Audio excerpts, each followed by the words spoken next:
We are live for Empire State of Baseball on this Tuesday, September the 23rd, 2025.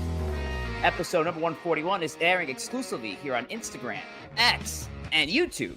And as always, powered by StreamYard. And gentlemen, we finally reached it. It is the last week of the regular season, and things are getting hairy all over the place. Not just in Queens, but also in the Bronx, in Toronto, in Detroit, in Cleveland, in Cincinnati, all over the place. Six spots with 6 games left are still up for grabs across both the American League and National League. This is going to be a crazy week, Tom Wospil. How are we feeling today? We are feeling good. We're feeling good. Nice day today. Like you said, we are entering this this final stretch, and it's crazy. It's like there's so many teams who seemingly, I'm not even talking about the Mets, who just don't want to make the playoffs. They're just like, no, hot potato. I don't want this playoff spot. Please, you take it. What we're seeing with Houston and Cleveland, getting their way back into it. NL side, obviously, with the Reds and Giants are still kind of hanging around, and it's just crazy. I don't remember an end of a season quite like this, where it just seems like last week everything seemed wrapped up and boring, and we were just going to kind of like, all right, we'll just go through the motions, and now everything's in play. Every spot in the AL, I think, is in play, right? I think like almost any team can finish anywhere. It's crazy. Yeah, it's the home stretch for the Mets. It's do or die time. They were just up 1-0 on a Lindor home run. They just lost the lead on a fly ball that Soto probably should have caught. It's 2-1 Cubs in the top of the second. The only good news and saving grace for the Mets at the moment is the Reds are down 4-2 in the bottom of the fifth against the Pirates. That's the only saving grace of the Mets. The Mets, since we last spoke, are not in control of their own destiny. They are tied with the Reds, and the Reds own the all-important tiebreaker we've talked about a couple times before. So this is this is going to be a shaky week. I feel like I've lived through this before with the New York Mets, and I'm not really looking forward to the rest of the week, even though it should be a good week of baseball. Yeah, and it's unfortunate. I'll just say the Yankees could literally have home field advantage throughout the AL, or they could miss the playoffs. That's where we're at right now. That are possible. That would be impressive. That would be impressive. They both are. I mean, listen, them missing the playoffs would be catastrophic, collapsing. But it's possible. It's not impossible to happen. It's wild. Sorry, yeah, exactly. The fact that it's like this right now, it's crazy. So many different scenarios we could see shake out.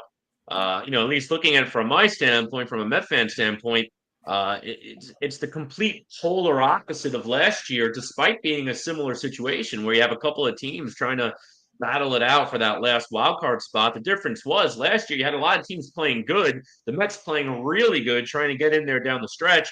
Now it's the complete opposite, where the Mets have been playing terrible. The Mets are now what I would consider a quote-unquote mid-team, battling with other mid-teams, particularly the Reds, for that last playoff spot. So similar situation, just completely different vibes in terms of how we got here, how it's going to unfold. It almost feels like, too, if they end up clinching the playoffs, and we'll get more into this later, I don't even know if I'm excited. Maybe there's a sense of relief.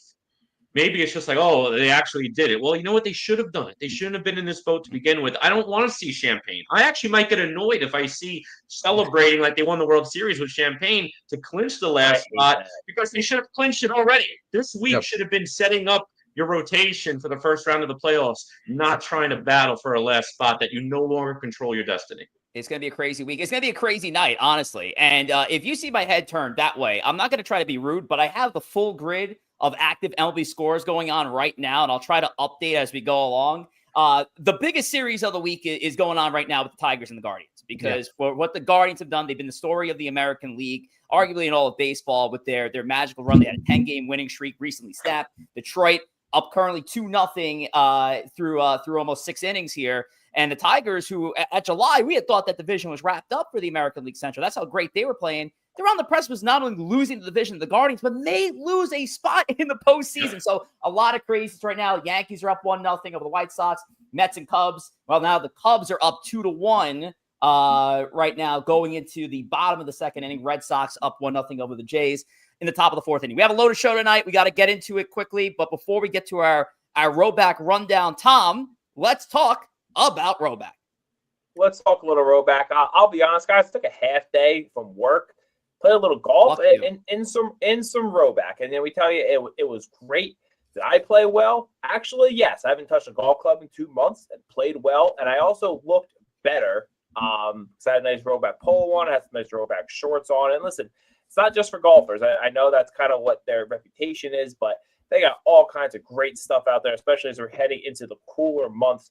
Long sleeves, hoodies. They got some vests. They have some new like kind of crew neck sweatshirts and kind of heavier sweatshirts that aren't always like the athletic kind of material, more just like warmer, heavier stuff. Head over to roback.com, use promo code TWOSPIL15, score yourself 15% off your first order. Appreciate you, Tom. And of course, let's get into our rundown brought to you by Roback Crave Activity. Tonight, we're kicking things off with At the Plate. It's been a while since we had an At the Plate interview here on our show. We're very excited to talk to Michael Barron of Just Mets in just a few short moments. We'll get Michael on soon. Then we got to go over to Bucket, the final, believe it or not, the final Bucket of the 2025 season. For Matt's sake, I'm sure was looking forward to this day because it's been a rough year. It's been a rough year for Tug when it comes to his predictions. So we'll hear from him for the final week of the regular season. Then we go over to the Empire Express, latest and greatest in Mets Yankees news. Big news today in baseball as well. We'll get into that too. That was news of this afternoon with ABS making its debut in 2026. We'll talk about that shortly. And Khore Kurriculum. Khore will be back later on tonight with his MLB trivia. But without further ado, it is now time that we get into At the Plate. And for tonight, our special guest joining us is a Pace University alum who took on several technical roles en route to becoming a senior infrastructure engineer for Major League Baseball. All the while, our guest would write about his favorite team, the New York Mets, and would cover the team for MLB and SNY. And our guest would go on to create Just Mets, which is an internet blog featuring podcasts and just about anything and everything New York Mets. He's also amassed over 54,000 followers on X. Ladies and gentlemen, without further ado, stepping up to the plate, Michael Barrett. Michael, what's going on? Welcome to the show. How are you? Good evening. Thanks for having me. Thanks for coming, Mike. Thank you for coming on. Really do appreciate it. Crazy week for Major League Baseball, of course. We'll get into it. But crazy news happened today. We'll start off with this. ABS, the automated ball strike system, is going to be coming into Major League Baseball next year. What are your thoughts on this decision by MLB? Is this a good decision for the game, or do you kind of side more towards the traditional that we're kind of getting away from the game that we grew up on? You know, everything must evolve and adapt. And, I think I actually think the calls on balls and strikes have improved over the last couple of years. I don't think they get them as wrong as they once did. Having said that, I think, every other sport uses this kind of technology. And I think about tennis, especially. I've been doing this forever. They use the Cyclops machine for, these kinds of border type calls. And I think I think it's fine. I think it's good for the game. I think the fans are engaged in it. I think they like it and want it. And I think the players want it too, especially, the hitters when, they think the umpire got a call wrong. I think it's going to be, people are going to be surprised at how right the umpires are with this. Mm-hmm. But I don't think it's a bad thing for the game. I actually think it's great. MLB must be really confident that they can get a very accurate measure of the strike zone on each play. Do you think there's going to be a particular pitch? Because I know ABS in the minor leagues, there's been a lot of discussion on it being implemented full time. and how it changes what the view of a strike is, particularly low strikes. I know a lot of pitches that don't look like strikes hit the bottom of the zone in the minor leagues, and that's caused a little bit of chaos. Do you think that it's going to be accurate to that? And B, do you think that the players and the umpires are going to adjust to the ABS system, and maybe the umpires start calling strikes that they don't normally start calling due to the fact that they're getting certain calls overturned on a consistent basis? I think yes to all. I think this is going to change, like you said, I think this is going to change how umpires, hitters, and pitchers view the strike zone. I think it's going to change how pitchers attack certain parts of the strike zone. But again, like, I don't think it's bad. I mean, the game, the one thing that has happened throughout baseball history is that the game has evolved. You know, the players have evolved, the rules have evolved, the technology has evolved.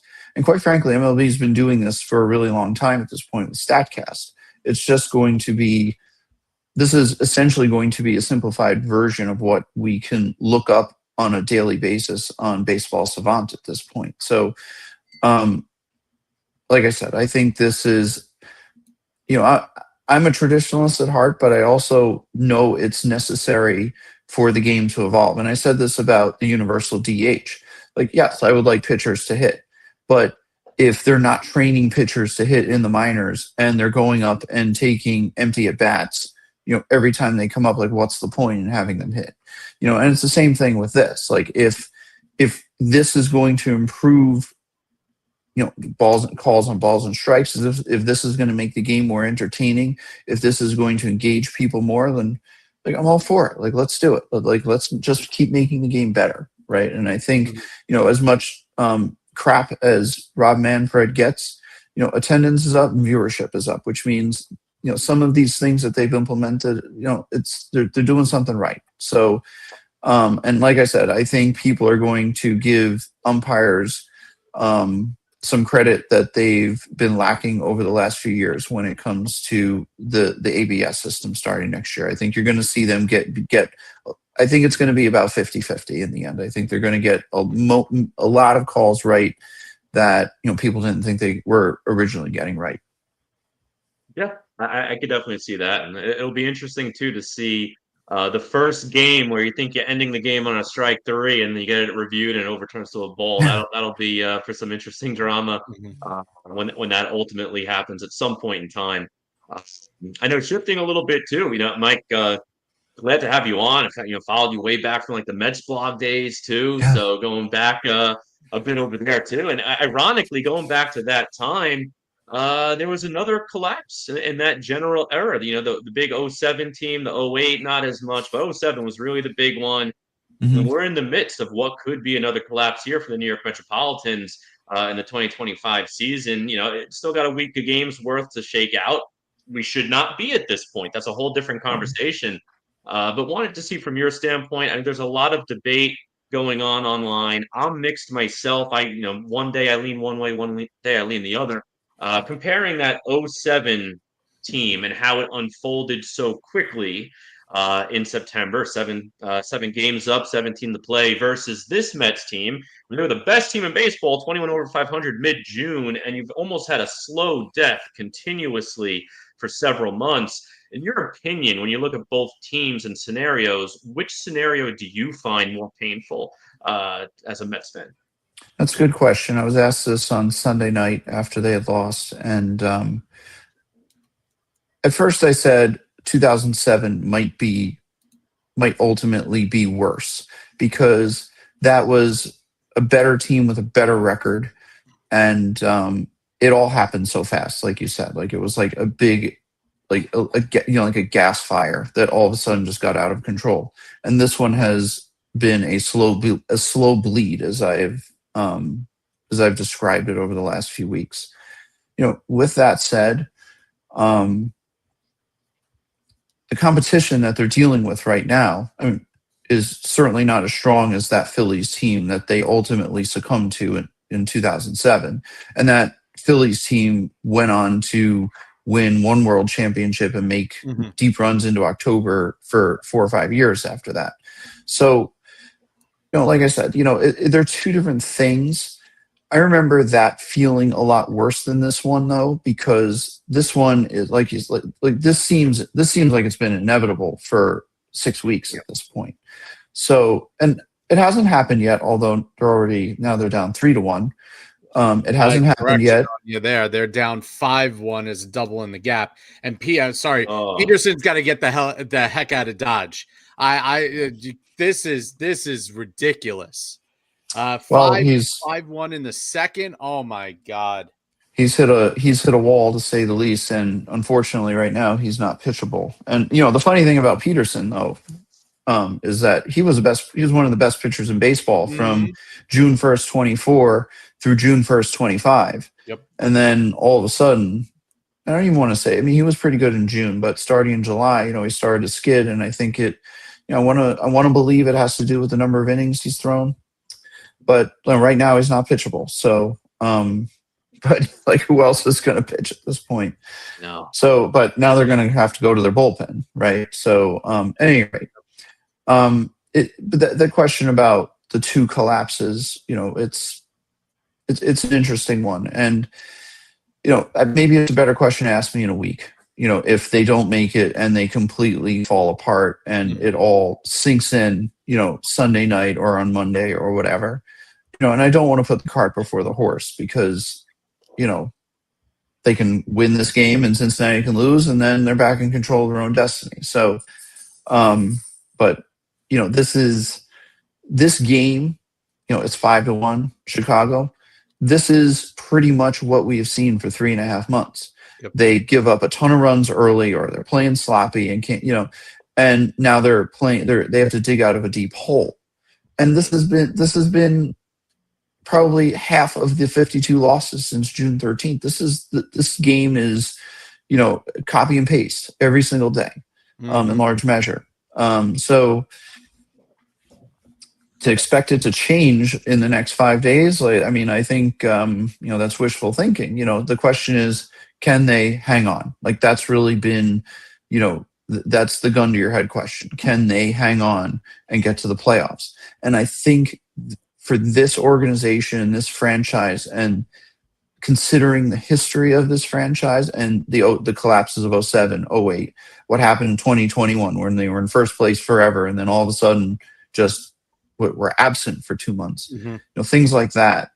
I think it would be in their best interest to make the playoffs, even if they get their clocks cleaned by the Dodgers in 2 games, and then, go from there rather than have to deal with another narrative of a Mets collapse. Because when you think about it, we're tonight, 18 years later, we're still talking about 2007, right? And now those echoes are getting louder than they've been in 15 years, right? So these things don't go away, right? They don't go away in the media. They don't go away for the franchise. They don't go away in baseball history, right? So I don't think it would be in the organization's best interest to not make the playoffs, given everything that's behind them at this point. Yeah, I had a question on that as well. Right now, doesn't look good for the Mets today. I know we mentioned before the Reds are also losing, so it kind of holds serve at this point. I know that the Reds have that tiebreaker. Could you see a scenario though where the Mets get in and the just I imagine that clubhouse has to be extremely tense right now. It has to be, just as uncomfortable as you can imagine. If they get in, no matter how it happens, if they back their way in, the Reds just, absolutely go belly up. Could you see them just exhaling and then looking around and saying we got a lot of talent on this team, and then maybe they make a run? Or do you think it's just, if they get in, they're just it's 2, like you said, it's 2 games, and then we've only prolonged this just to go home anyway?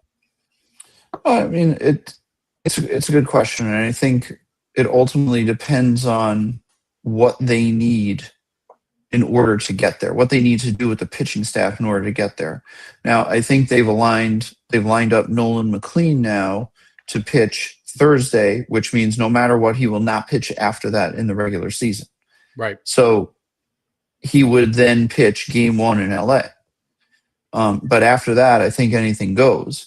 And they're asking way too much of these three young starters. As good as they are, and as good as they've been, and as good as they're probably going to be, it's way too much to ask Nolan McLean to throw a gem in LA, and then Jonah Tong to throw a gem in LA, and then Brandon Strout potentially to throw a gem in LA. It doesn't mean it won't happen.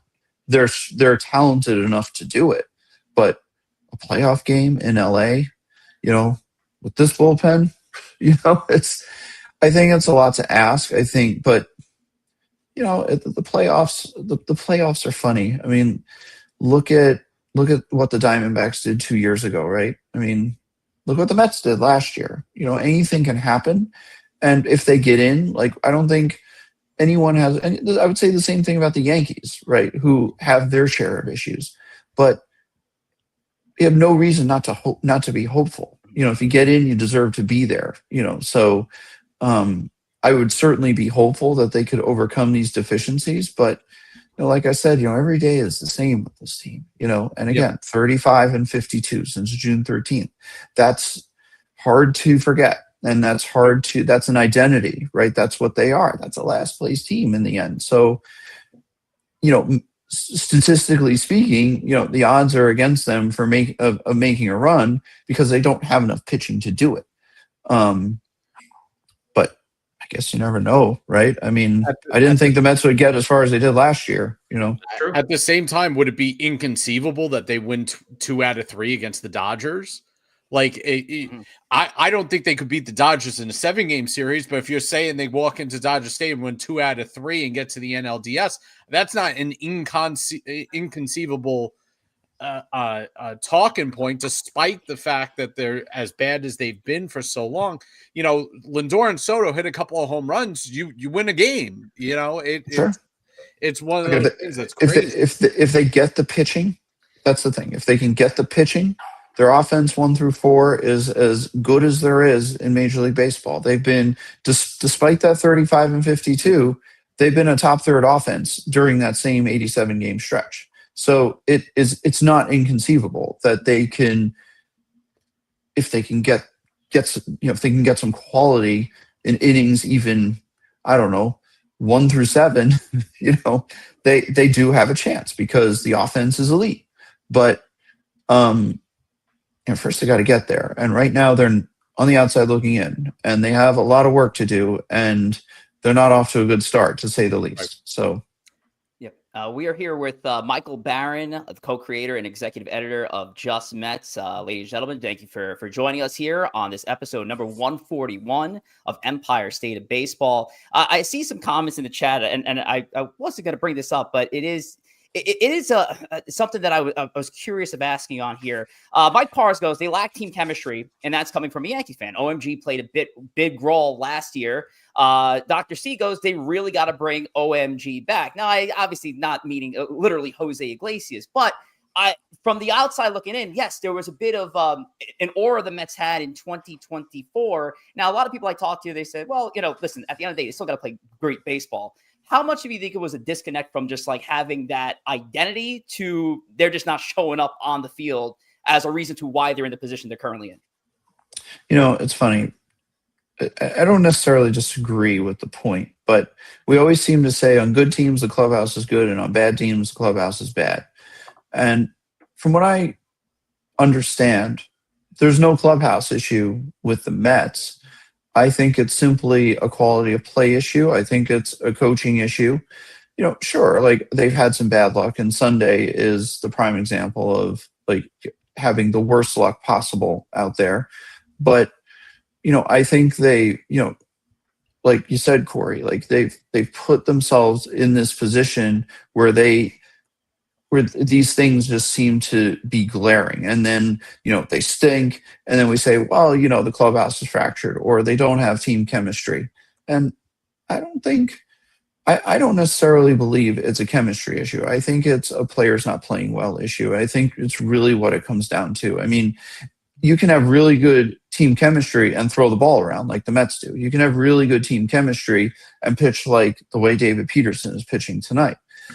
So there are fundamental things this team doesn't do.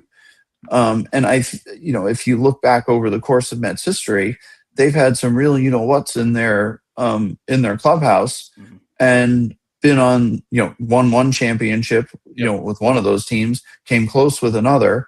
So I think I think that conversation tends to get overblown. I think we want to lean on that when things go bad, rather than saying, you know what, maybe it's just time for some wholesale changes to the roster.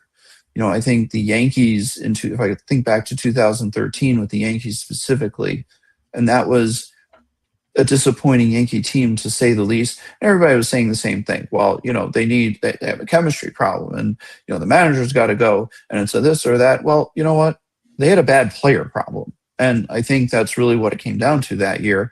And then they, have generally course corrected, although they haven't won a championship since then, but they make the playoffs every year. So, and that's primarily because they have good players and their pitching is great. Their top two in their rotation, they've been phenomenal. And, I'd gladly take the loss on Carlos Rodon, because I thought that was going to be a big bust, and he's had a great year. So, but it's a big reason. Right. I mean, but that's why they're in good shape, because they have two stud left-handers in the top of the rotation. The Mets meanwhile, have asked their three best pitching prospects to come here and pitch them to the playoffs, because literally nobody else can do it. Right?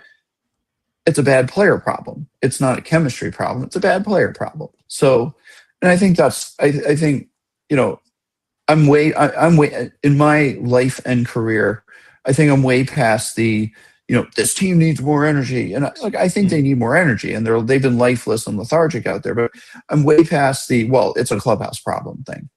It's not that, I don't think there's never a clubhouse issue. It's certainly not a work ethic issue. It's, they don't have enough good players. And I think that's why they're probably going to lose somewhere in the area of 80 games during the regular season. They're not good enough. And that's all there is to it. Yeah, I think that's completely fair. And obviously, we'll see how this next week unfolds. But regardless if they make a deep playoff run or if they don't make it at all, it's going to be an interesting offseason, especially with two of our better players, Edwin Diaz, who's, in my opinion, probably been our second best player on the team in general behind Juan Soto this year, and Pete Alonso, who was our first half MVP. I know he's cooled off a bit, but certainly April and May and June, he was the best hitter on the team. Both of them have opt-outs, and all signs are going to point towards opt-outs this offseason.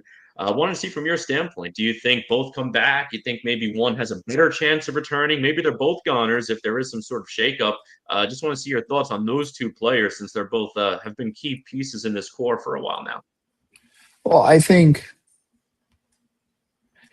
my gut says there's a better chance they bring Alonso back over Diaz.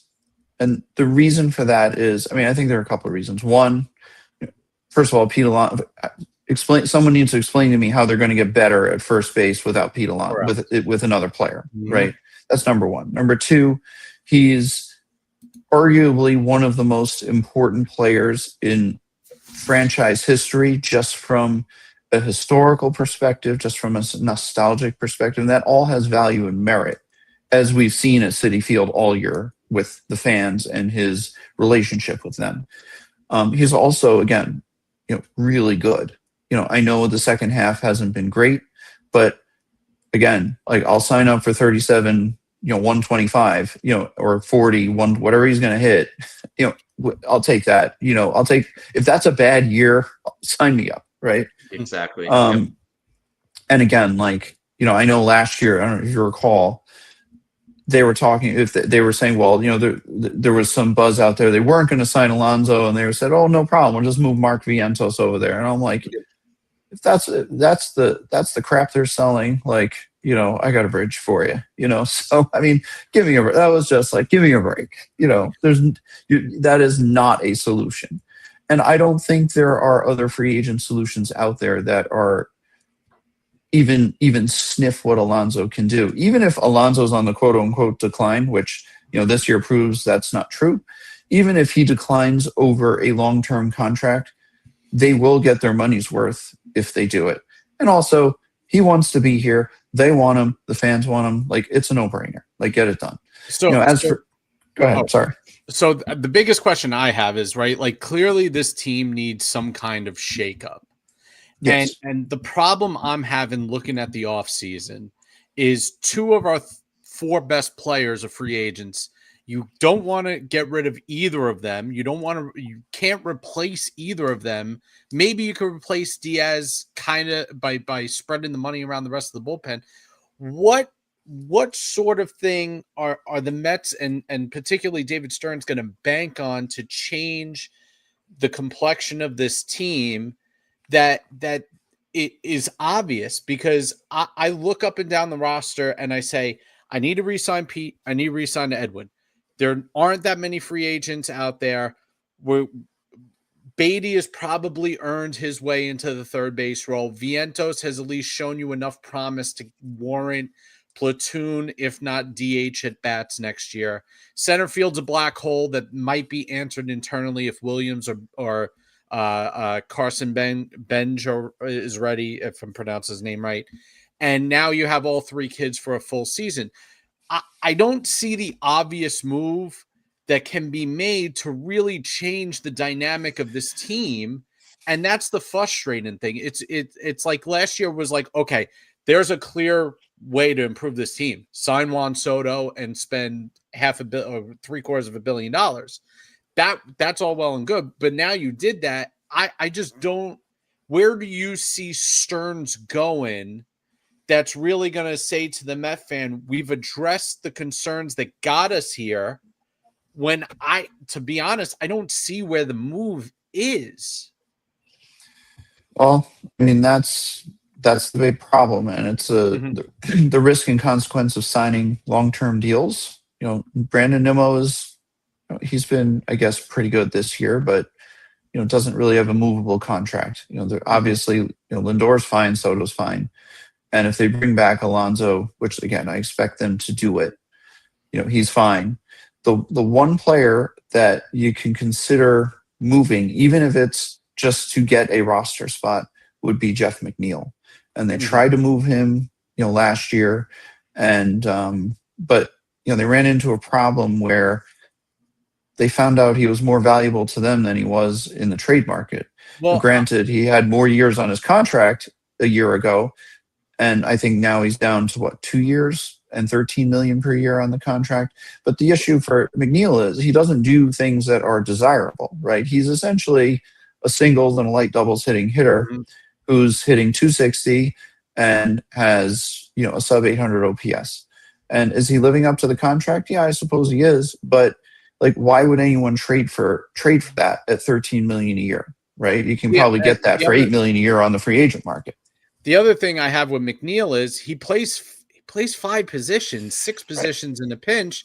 And so even if he's not the most valuable player, he is a Ben Zobrist type where you can plug him in anywhere and you have a competent Major League Baseball player that can play left, center, right, second, first, and third base in a pinch.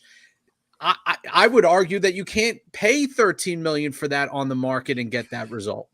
Right, and that's why I think they're going to come to the same conclusion. They'll probably try and shop him and move and see what they can get for him, but they'll realize he's probably more valuable to them again than he is in a trade. They probably can't get very much for him aside from roster flexibility, but they're going to get it with Starling Marte. They're going to get it with Cedric Mullins. They're going to get it with Jesse Winker's a free agent. Someone keep me honest. Off the top of my head is Jose Siri's. I think Siri's under control. I think Siri and Taylor have another year of control, but I can't see Siri being back. I don't. Right. I mean, they can non-tender him. They can non-tender Tyrone Taylor, although I think Tyrone Taylor provides, he could please be a quality fourth or fifth outfielder when healthy. Yep. So I think they're going to get, position player flexibility, that way. And free up, significant dollars. Because remember, like Starling Marte is effectively a $20 million bench player. That's part of their problem, by the way. He's. But I think that the point of emphasis for them is going to be, figuring out how to manipulate this pitching staff. They know they have these 3 starters. I don't know that Jonah Tong is a shoe-in for the rotation going into next year. Needs just a little because, right, he needs some polishing. But, for now, we can assume you have Tong, McLean, and Sproat, 1 to 3 in the rotation, and they have to figure out whether or not Clay Holmes is a starter or a reliever. Right now, he's sure looking like a reliever, and they're treating him like a reliever. So, maybe they can move him back to a setup role. That assumes also they sign Edwin Diaz because, again, like, they can let him go, but someone needs to explain to me how they're getting better in free agency without him.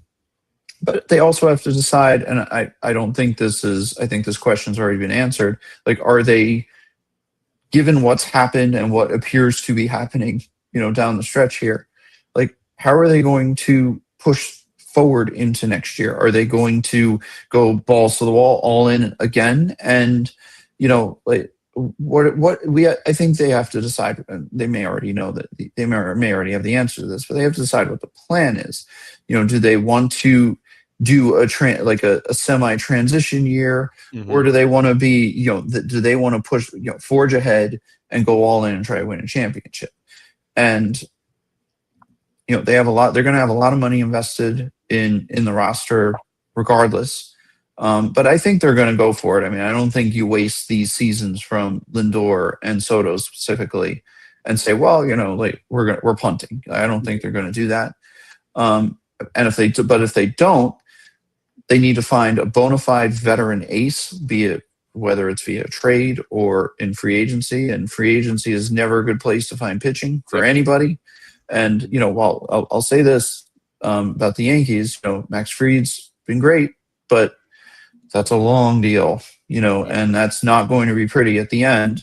And Corbin Burns kind of proved David Stern's strategy correct this year, as much as I hate to say it sometimes, he proved him right, so it's not, the pitching puzzle is not easy to solve. So, I think they're going to be active in the trade, at least trying to make a trade for pitching. So for some short-term controllable arms, but I think that's where they're going to have to, and he obviously has to rebuild this bullpen, especially now that Reed Garrett is probably gone until 2027. Yep. That's a underappreciated loss because, he's been very good for them for 2 years. He ate a ton of innings. Yeah. And I think it's a function of being overused and misused because of this starting rotation. I think you could say the same about Brooks Raley last year and into this year. These things are, tend to be overuse or, one too many sliders types of injuries. So, it's probably a question for another day. And I think a lot of it depends on whether or not they make it. If they make it, the conversation changes. If they don't, they have a big cloud hanging over their head for a long, long time. Right. It's going to be a very interesting off season ahead. Michael, it's been an honor to have you on. Your insight it was amazing when it comes to the New York Mets. Not really emphasis on amazing. I didn't really mean to use that adjective. But when it comes down to Just Mets, I want to talk about your brand because what you're doing at Just Mets is awesome. And folks, make sure to subscribe over justmets.net. They have blogs. They have a podcast featured on it. Mike, actually, I checked out the pod that you had with Rich on Sunday. Fantastic work as always here. How can you leave? What information can you leave our viewers with about Just Mets, how it came together, and what do you got upcoming for this project? So it's really was meant to be an extension of the old Mets blog days, and it's really just what's on our mind on a daily basis. And I think it's created healthy conversation on the site. It's created a healthy debate there and on Twitter, X, Facebook, or whatever these sites are called these days. And, recently, Rich has really hit the ground running with this podcast, and he's gotten some awesome guests, like just some amazing guests. I recently had John Morosi. He recently had Laura Albanese from Newsday, and she was fantastic, I thought. I mean, she's, I was really excited when he got her on the show. And he spoke with Trevor May about Ryan Helsley's pitch tipping problem. And that was, if you didn't catch that, I mean, that was a very fascinating conversation. I mean, he caught several issues, which maybe he was listening because he's been a little bit better lately. So, overall, I think, he's done a great job, rolling with that podcast and engaging with a lot of important personalities in the baseball sphere. So, I don't know what we have in store yet for the off season, but I think, we have a lot of good momentum with that part, with the multimedia side of the site, which is something we've been trying to do for the last couple of years. And I think now we have the cycles to actually do it. And it's being funded through paid subscriptions, which is great. And we appreciate everyone signing up to do that. And really just the newsletter is, like I said, it's always going to be free. It's, like I said, it's sometimes just an airing of grievances. Sometimes we get really analytical. I think right now it's probably more of an airing of grievances because of what's happening, but that's perfectly okay. I think that's perfectly fine. I think, it's important to inject some emotion in while being objective at the same time. It's okay to be upset, but fair, so it's okay to be happy and fair at the same time. So I'm hoping we have good stuff to write about 7 days from now, but that's not up to me. That's up to the club. Yep. That's up to the vets. Michael, we really do appreciate it. We look forward to having you for a future episode Absolutely. of ESP. Thank you for your time, and best of luck to your Mets season. Hopefully it's a positive article by this time next week. I really do. All right, guys. Thanks. I appreciate it. Have a good night. Thank you very much, Mike. Michael Barron, again, make sure to follow Just Mets. Just Mets, that's _ Just Mets on Instagram and _Mets on X. Had to make sure to place the underscores correctly there. Khoury always does this to us because the core _Khoury. But we got it there too with Just Mets. _Just Mets on Instagram, _Mets on X. And make sure to give Michael a follow. Michael G. Barron, as I mentioned before in the intro, 54,000 followers and counting. Hopefully mostly Mets fans that are trying to stay positive for these next 6 games. Right now, it's not looking good. 5-1 Cubs, bottom of the 4th inning. And of course, give Michael a follow on his socials there. So do appreciate Michael's time and look forward to talking to him. There a lot of great insight there. Joe Khoury, do you feel any more positive since we have Michael on, or no? Honestly, I'll tell you what. I think I look at the way I feel right now, and after having our conversation and getting Michael's thoughts as well, I think we're pretty much, a lot of us are in the same boat where we're just completely mixed, where we're frustrated with where we are compared to where we should have been. I think there's a little bit more pessimism in terms of optimism, in terms of getting the last spot, but we're technically still in it. Then what happens in the offseason. I think generally I think a lot of Met fans right now are in the same boat. You go back 2 months ago, Met fans were not in the same boat. I know there was you have ultra pessimists like Frank the Tank, which is way extreme in the wrong direction, and then you got the everything is fine, clouds and rainbows in a completely different direction. And I think most of us were in the middle, where we were frustrated.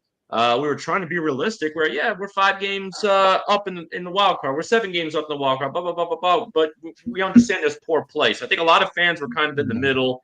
But now I think even the far left side and clouds and rainbows are now in the middle, and there's more people Frank the Tank side now than there should be. But we'll see how it shakes out. It's hard to be positive when the Mets have gone down 5-1 in the time we had Michael on here. So. That too. We'll have a few score updates shortly. I'll get them together. You can also follow Michael on Instagram too at Michael G. Barron. But you also follow Empire State of Baseball on Instagram, Khoury Favs. Go ahead and follow us there at Empire State of Baseball on the gram. You'll get meme reels, archive segments from the show. You can also watch the show. Again, YouTube is the preferred platform, but for those of you watching on Instagram, thank you. And go ahead and give us a follow on YouTube. Go ahead and check that out.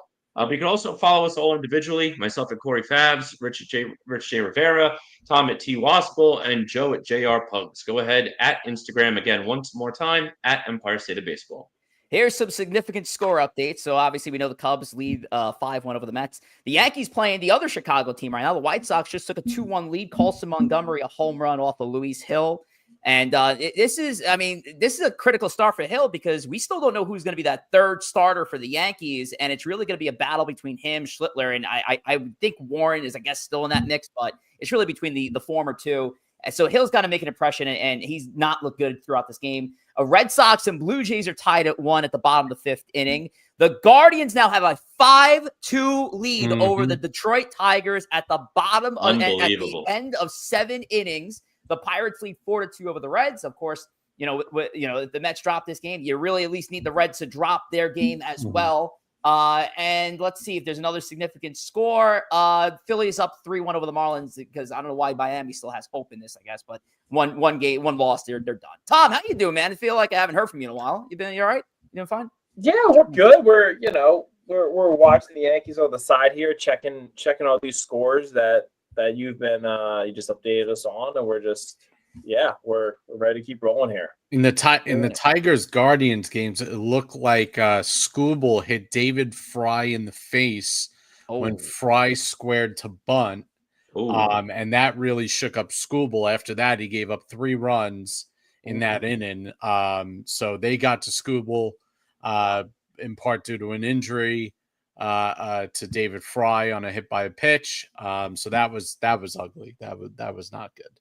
Not looking good for the Tigers here. But let's see how Bucket's pick worked out for this week, because I think he has something to do with what's going on in that current series.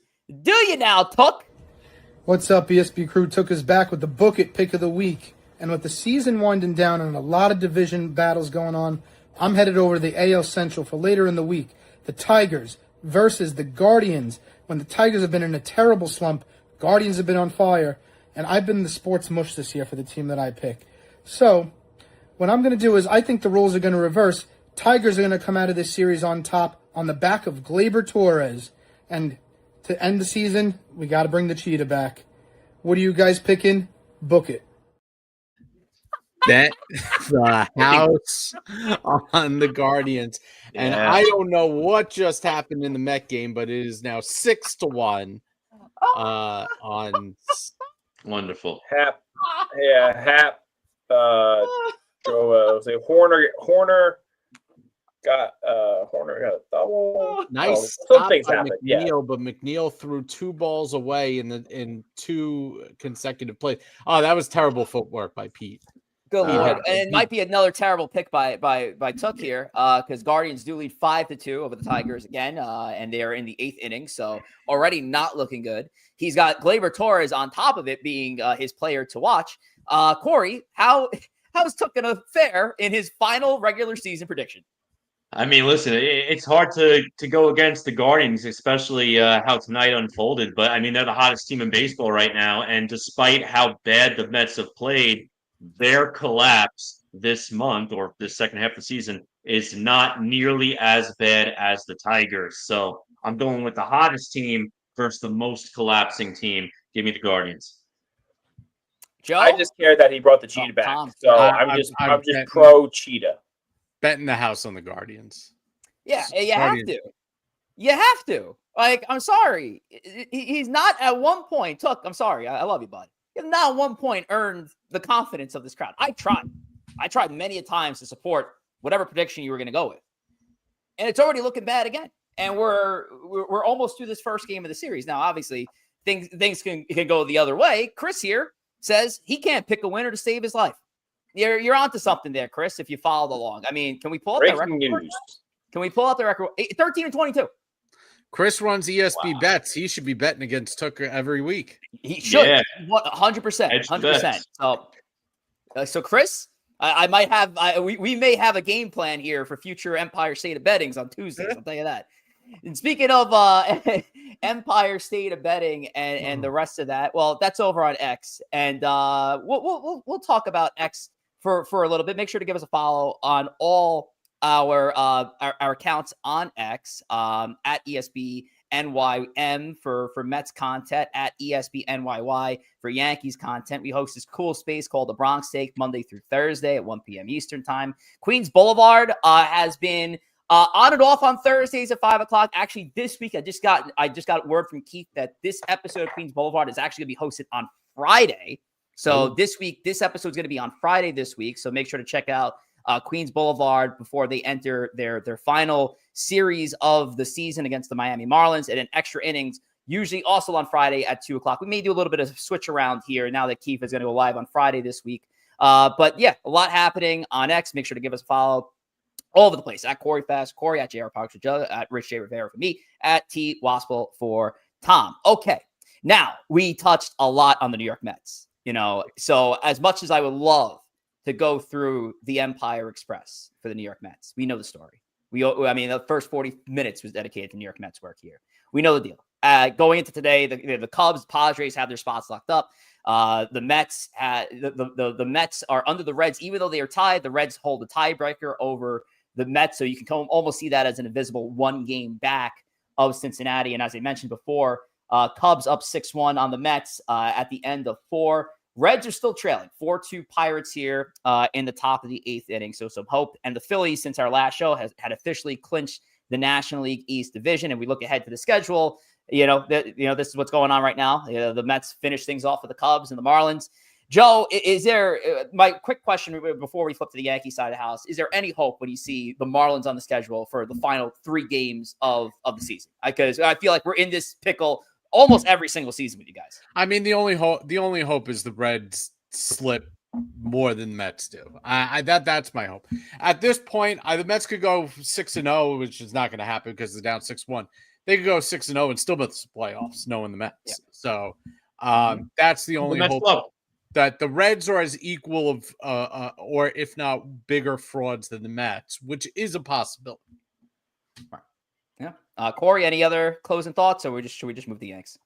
Listen, I again, like I said before, if they make it, I don't want to see any champagne. Go out there, shake hands, have a beer, relax, maybe get that weight off your shoulders.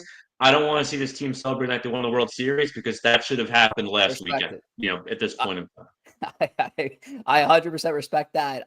When it comes down to it, it's been a tough road. It's been a tough road, and thankfully, either way, it's going to end this coming Monday, and we'll see if it ends with them playing games in October this year. Tom, let's talk about the New York Yankees, who are a win away from officially playing in October. Magic number down to 1. Currently, like I mentioned before, White Sox up 2-1 in the bottom of the 6th inning here.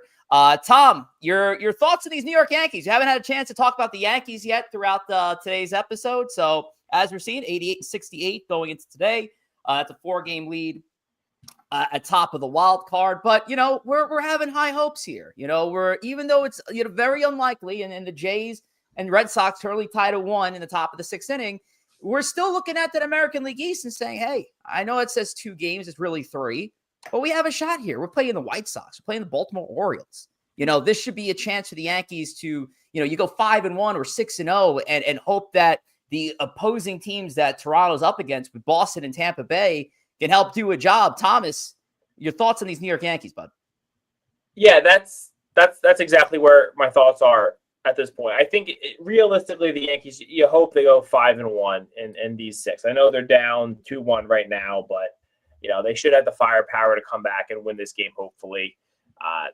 If the Yankees go 5-1, we need the Jays to go 2-4 in these final 6, which is possible. I wouldn't necessarily bet on it.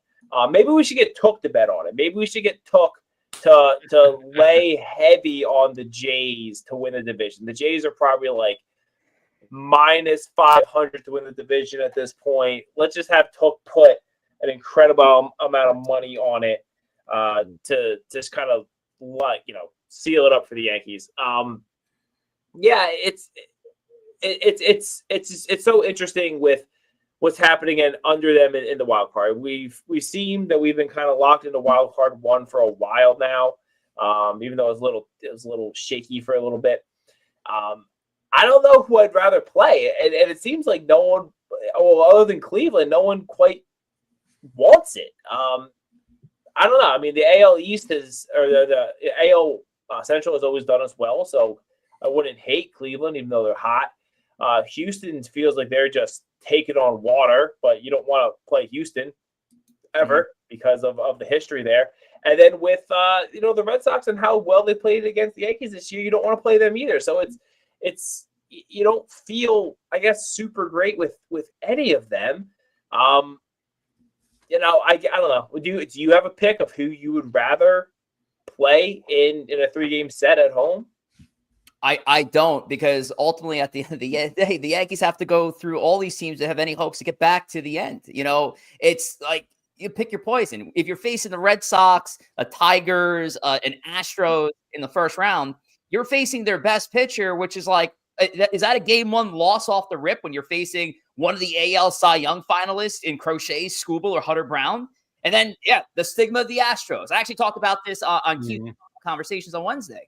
And he had said, like, listen, I think your best case scenario is to face the Astros the way they are. I was like, honestly, until the Yankees can erase a certain stigma and actually beat the Astros in the postseason, that fear is always going to exist. Doesn't matter if the Yankees had a better record against Houston in the regular season over the last 4 seasons. Doesn't matter.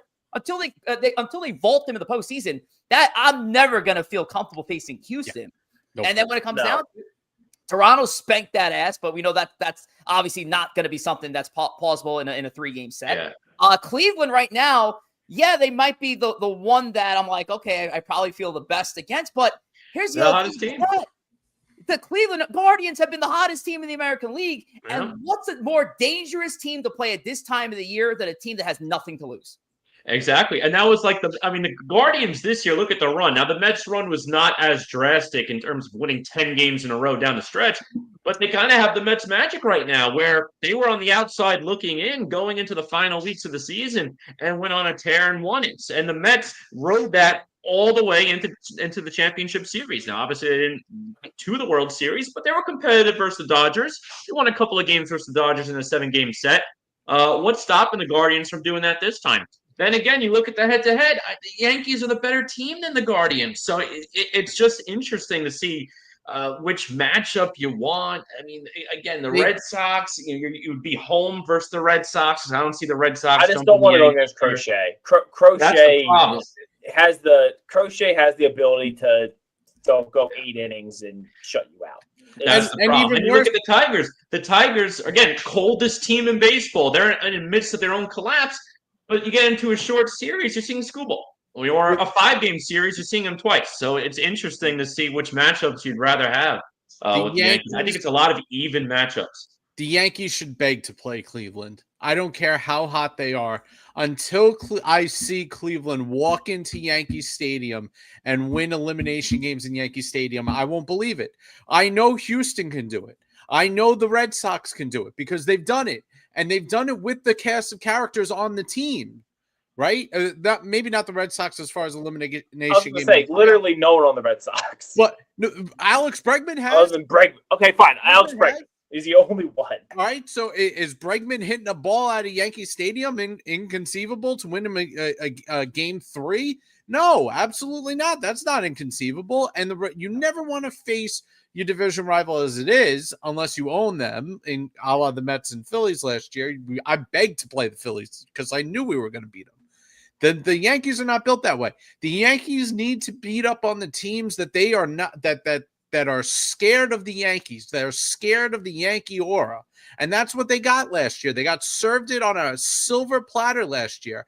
The Astros and the Red Sox, above all else, even the Blue Jays. The Blue Jays are still. Until the Blue Jays beat the Yankees in an elimination game in Yankee Stadium, I am not going to believe the Blue Jays can beat the Yankees.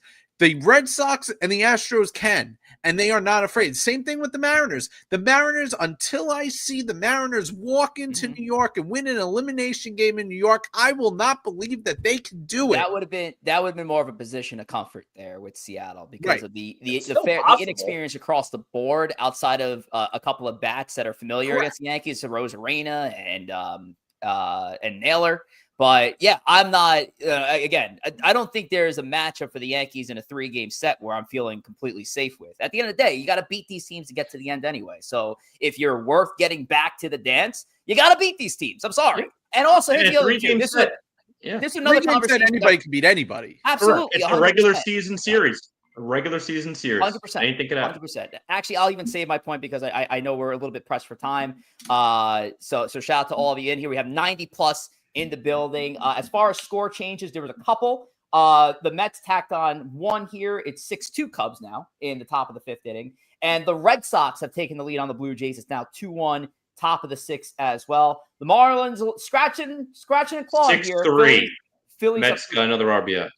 Okay, there you go. Mets got another. I'm a little behind here on my game day. Apologize here. We got the whole grid here. This is awesome. This is gonna be me here with another laptop screen during work, folks. I'm just gonna have this up throughout the rest of the week. It's gonna be crazy. A lot of God forbid you do your job, Rich. Never, Thomas. Never. Not the job you taught me. Joe, let's talk about YouTube though. Yes, you can view us on Instagram and X, but YouTube is our preferred method. Why? We can interact with you, the audience, live in the chat. So go to YouTube, type in Empire State of Baseball, subscribe to our channel, and join our over 520, I think we're approaching 530 subscribers on YouTube. And don't forget to like and share any video that you view. It helps us out tremendously.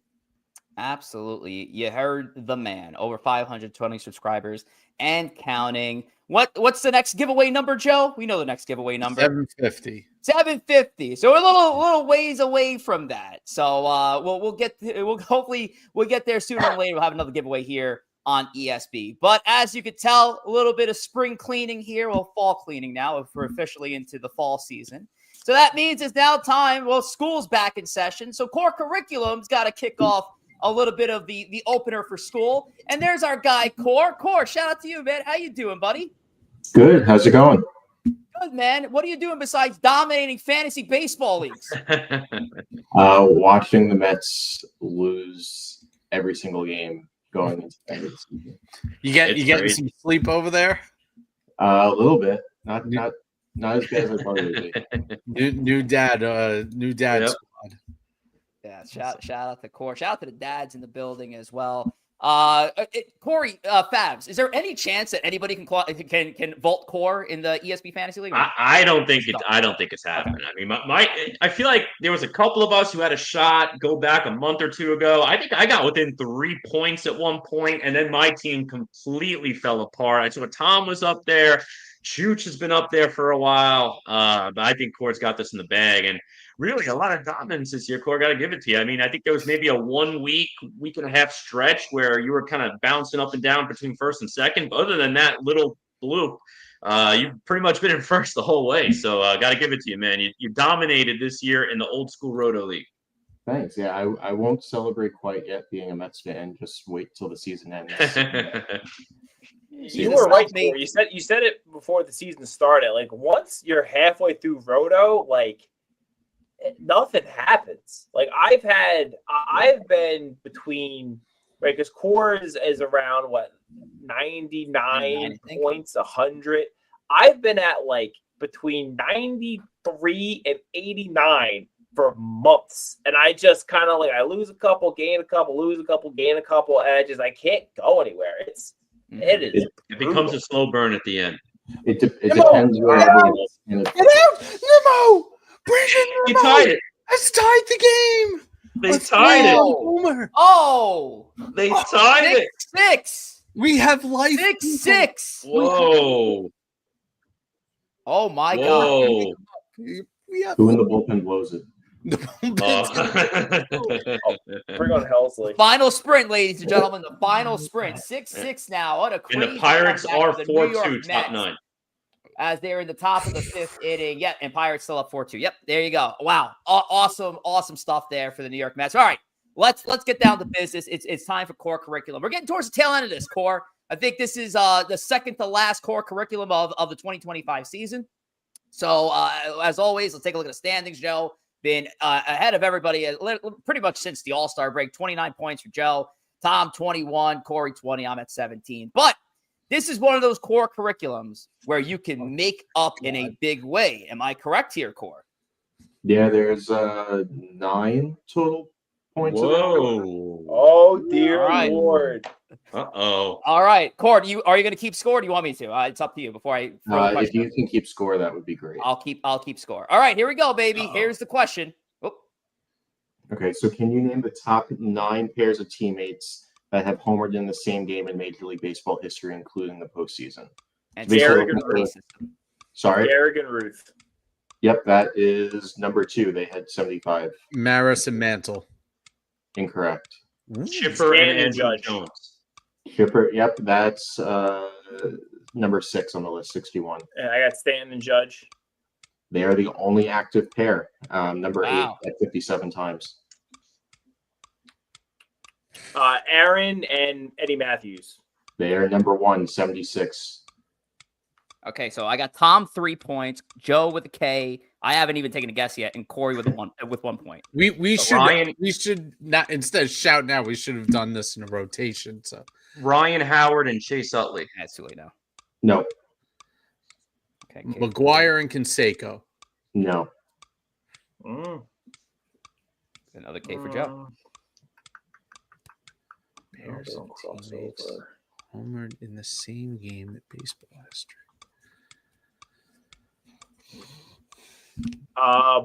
Bonds and Kent. No. Wow. I guess.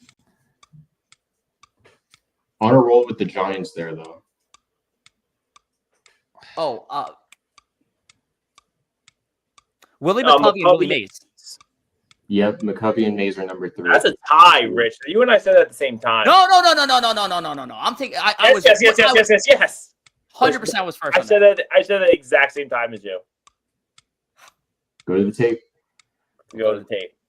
I would say it's a tie. I'm not saying I beat you. I'm saying tie, but I'm just gonna put down a half a point for now, and then we'll go to the tape.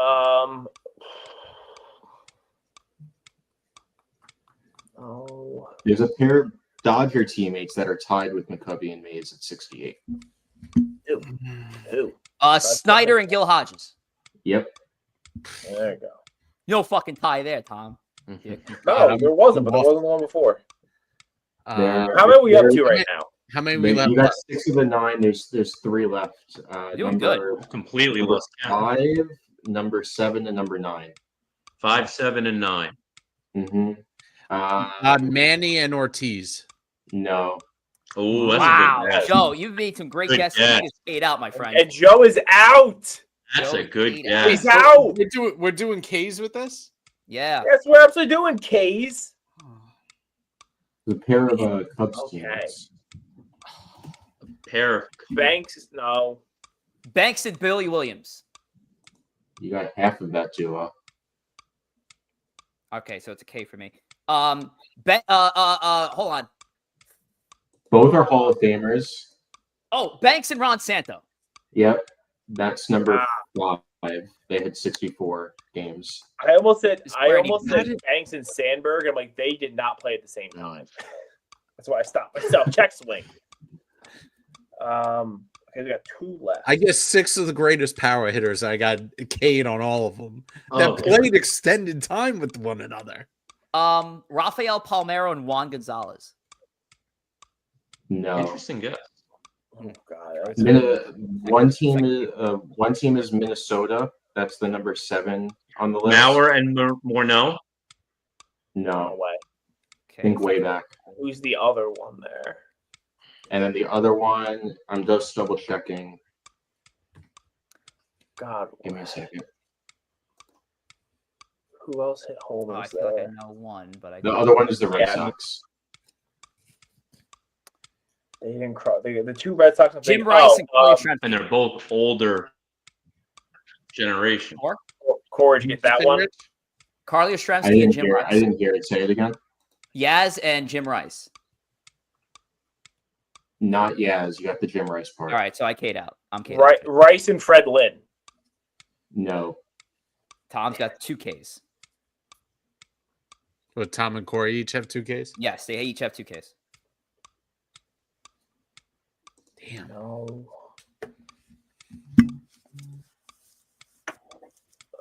Ortiz and Manny? Really? Oh boy, this is That's crazy. This other guy on the Jim Rice side, just a very good ball player. There's really not much to give. He didn't win any awards, like a couple All-Stars. That's about 3-time All-Star, 2-time Silver Slugger. Oh, I think I know. I think I know who that is now. shit. It's wild. It's not Yaz. I think I know who that is now. All right, guys, what we got? Come on. Joe, just because you blew your load doesn't mean we can't take our time Yeah, to. Joe's just rushing y'all because he's got 29 points that he's didn't add to today. Oh, yeah. 100% know who this is. I know it's not right. I'm 100% just know throwing who this two is. names out there for the hell of it. They didn't even, Killebrew and Puckett. No, that is- Killebrew is right. Killebrew is Killebrew might have been deceased by the time Puckett made his debut. But I got nothing. Lord.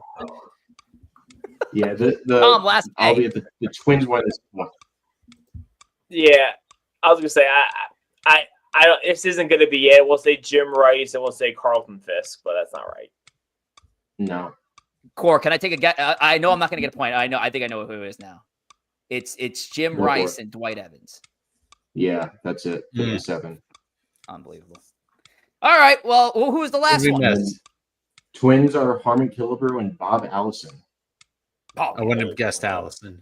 I you would know never what, guess though, that. fellas? Honestly, that was a great run for the squad. Was that the only one we missed? Yeah, you guys, Well, you technically, guys got We 7 missed out of the 9. Red Sox one too. What was the other one? it was the Dwight Evans. Oh, Jim okay. Rice. Yeah, yeah. Oh, we lost Core. Sorry, Core. I didn't. Oh no. That camera. I meant to do this one. Oh, there we go. Okay. So what I got out of it is Khoury got 1 point. Joe got nothing. Tom's got 3 points, potentially 4, and I got 2 points, potentially 3, depending on how that I think tiebreaker Rich goes. got that one, to be honest. When I look back at it, we'll see. I think Rich started.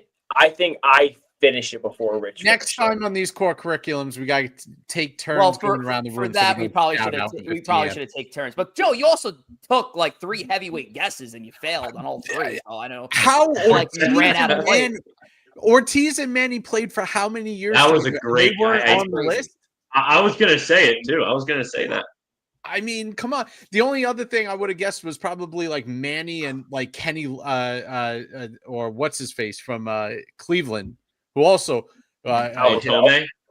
yeah, Tome. like they. I was played- thinking of. I was trying to put someone with like that Tome, Frank Thomas, but like they didn't Thomas and cross over enough. Konerko. I thought Konerko. They just didn't hit enough. I mean, it's a big list. Like you have to have a ton to get on that list. Yeah. That was a hell of and much needed for people who were trailing at the bottom, like this guy here. But Core, hell of a question as always. We got you signed up for one more Khore Curriculum in the end of October, so we look forward to your next appearance and hopefully it's one of the New York teams are still in the playoffs by the time you're back on. Hopefully both of them are, but we'll see what happens when we get there. Core, appreciate your time. Thank you very much, sir. Sounds good. Let's go, Mets. Yep, All let's right. do it. Let's close this out. Take care, bud. And make sure to give Core a follow. Like I mentioned, kind of in the Michael Barron Instagram, IG, and X's. There's a placement of underscores, so you can follow Core on Instagram at _Core, or you can follow him at X at Core _. So there you go. You got to follow the placement of the underscore. That's what it's all about. That's how you give Core follow on social medias. But let's wrap this thing up. Empire State of Baseball number 141 in the books. Now, I will say this, folks. Since we are now getting into the postseason, the scheduling of these shows are going to get a little crazy. Yep. Because if both these teams somehow, some way, both make it into the playoffs, like it's going to be ill-advised for us to try to go live during the games. So we're going to have to just play around with the schedule. The only thing I can guarantee at this point is that we'll be back for our regular scheduled Monday show next week, September 29th at 8 p.m. Because there's no playoff games happening unless there's some weird tiebreaker game that happens that day. At this point, I don't think there's probably going to be some kind of tiebreaker that will go down that Monday. Hopefully that remains the same. But Monday's show is going to happen the way it is. And it's going to be a loaded show because we have, although we're wrapping up the New York Strike Exchange, we will not do the reveal of our closing bell next week because that's how much stuff we have going on. We have to do our postseason brackets in our first postseason push of the season. Mm-hmm. We have to do our final Empire Express, and we have to do our final checkpoint of the year, our season end checkpoint. So we have a loaded show for you next Monday. So you want to be back here Monday, 8 p.m. Eastern time, Instagram, X, and YouTube for episode number 142 of Empire State of Baseball. But let's wrap this thing up with last licks. Take it around the room. Khoury, Favs, Joe, Tom, and I'll wrap this damn thing up. Khoury, go ahead. Yeah, listen, last licks. I hope I get to talk about the Mets next week in a positive way. We'll see what happens. 6-6, Reds are down 2 in the bottom of the 9th with the runner on base, 1 out. We'll see what happens here. Yeah, now that the Mets tied this game, they got to win this game. Yep.